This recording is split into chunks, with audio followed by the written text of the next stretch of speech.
નમસ્કાર ખેડૂત ભાઈઓ, અમૂલ બાંભણીયા ઓફિસર ચેનલમાં તમારું સ્વાગત છે.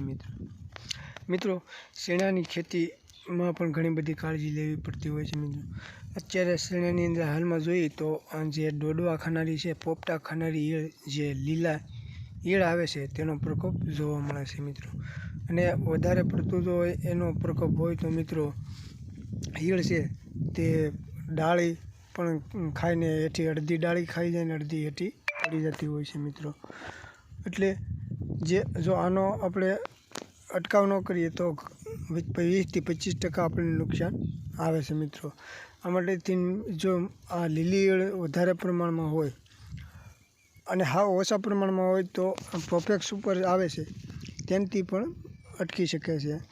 અને જો સૌથી વધારે પ્રમાણમાં જો આ ઈયળનો એટક હોય તો મિત્રો ખાસ કાળજી લેવી. એમાં ઇમામેક્ટિન જે બેન્ઝોઇન દવા આવે છે એનું રિઝલ્ટ પણ લાંબા ટાઈમ સુધી આવે છે અને સારી પણ આવે છે. મિત્રો તો આ દવાનો છંટકાવ કરવો જેથી કરીને લાંબા ટાઈમ સુધી થોડોક રિઝલ્ટ મળતું હોય છે. મિત્રો તો એની માટે ઇમામેક્ટિન બેન્ઝોઇન આવે છે તેનો સ્પ્રે કરવો. જે ઘણા બધી કંપનીની આવે છે, સિલ્વર કંપનીની આવે છે, એનો ઇમામેક્ટિન 1.9% EC આવે છે, એનો સ્પ્રે કરવો.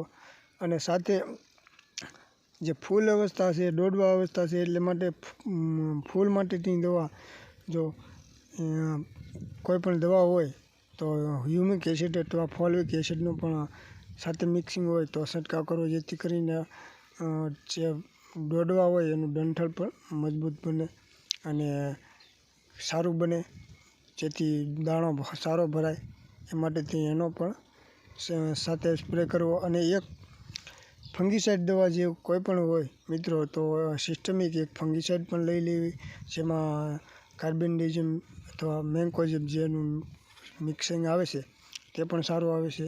એનું રિઝલ્ટ પણ લાંબા ટાઈમ સુધી આવે છે.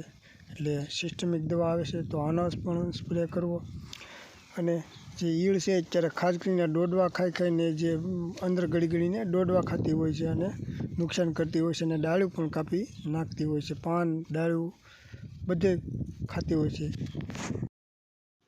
એટલે ખેડૂત મિત્રો આ 3 દવાનું મિક્સિંગ કરી નાખવું જેથી કરીને ફંગીસાઇડ પણ ન આવે અને કીટનાશકનો પણ કંટ્રોલ રહે અને જે ફૂલ આવે છે, જે દોડવા છે તેનો પણ સારી રીતે વિકાસ થાય. અને મળીએ પછી નવા વિડીયોમાં. ત્યાં સુધી જય જવાન જય કિસાન. ચેનલને સબસ્ક્રાઈબ કરજો અને લાઈક કરજો.